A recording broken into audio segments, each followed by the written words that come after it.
Hello, my name is Chad Waters and I'm a registered environmental health specialist with Central District Health. This video is intended to cover the basics in food safety.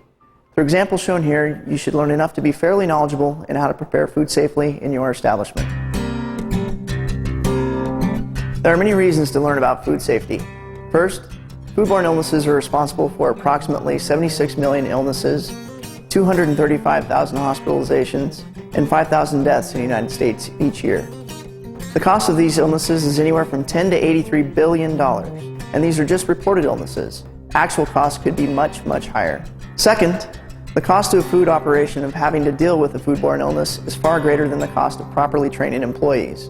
It only takes one mistake for an outbreak to occur, and it can severely hurt a business. Some of the costs might include lawsuits, increased insurance premiums, low employee morale, high turnover, which means training new employees, and negative media attention. Combined, these additional costs could result in closure of a food establishment. So as you can see, it is vital to practice food safety at all times. When we talk about what causes people to become sick from eating contaminated food, we group it into three categories or types: chemical, physical, and biological. Chemical contamination is easily described as some sort of harmful chemical getting into food, usually through improper storage or excess concentration. Physical contamination applies to objects that make their way into food, usually during preparation. Examples would be hair, bandages, fingernails, metal shavings, or parts of equipment. The third type of contamination is biological. This is what we'll focus on more than anything else. Biological contaminants are those small and most often microscopic organisms that are either a natural part of the food or are introduced into the food by improper handling. What are some of these biological contaminants that can cause illness? They're usually grouped into 5 categories: bacteria, viruses, parasites, protozoan, and fungus and yeast. Bacteria are single-celled and can grow anywhere. That means that bacteria do not need a living host, such as an animal or human, in order to reproduce. This is very important when we talk about food safety and the ability for bacteria to grow in certain types of food. Viruses are the second type of organism that can cause illness. Examples are hepatitis A and norovirus. Hepatitis B and C are not foodborne illnesses. Norovirus, sometimes known as the cruise ship virus, is very easily spread and can cause a lot of people to become sick at one time. The virus can also be spread for up to 2 weeks after symptoms are gone. That's why it's so important to practice good personal hygiene. It's also important to know that bacteria and viruses are not simply killed by freezing, cold holding, or hot holding.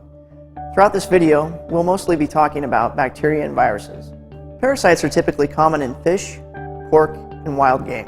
Cooking or freezing at specific temperatures, as well as purchasing food from approved sources, is important for parasite control. Protozoan, like viruses, must have a living host to reproduce. Examples are Giardia and Cryptosporidium. Fungus and yeast are the last group. Unlike bacteria, they require an acidic environment with low water activity. Fungus and yeast most typically cause food spoilage and are not usually a cause of foodborne illness. So what do bacteria need to reproduce? The best way to remember is by using the acronym FAT-TOM. The F in FAT-TOM stands for food. Bacteria need a high protein, high carbohydrate food source. Examples would be any meat, seafood, or poultry product, and any cooked plant food such as baked potatoes, pasta, and rice. The A in FAT-TOM stands for acidity. Bacteria cannot typically reproduce in a highly acidic food such as a lemon. The first T stands for temperature. Between 41 and 135 degrees, bacteria begin to rapidly reproduce. This is known as the danger zone. That's why it's so important to ensure that certain foods stay out of this temperature zone. The second T in FAT-TOM stands for time. If bacteria are given enough time in the temperature range between 41 and 135 degrees, then these organisms will start rapidly reproducing. The maximum amount of time that certain foods can spend in the danger zone is 4 hours. Time and temperature are very important in food safety to prevent rapid bacterial growth. The O in FAT-TOM stands for oxygen. Some bacteria require oxygen. These organisms are considered to be aerobic. Some do not require oxygen. These organisms are called anaerobic. The M in FAT-TOM stands for moisture. Bacteria need a moist food to grow in. Plain water has a water activity of 1.0. Bacteria require water activity of 0.85 or higher. When we talk about what bacteria needs to grow, we use the term potentially hazardous food. These are foods that have the potential to cause foodborne illness if not handled properly. They are typically high in protein or carbohydrates, moist, have a slightly acidic or slightly neutral pH, and have a history of causing foodborne illness outbreaks. As you can see, these foods meet most of the FATPOM criteria.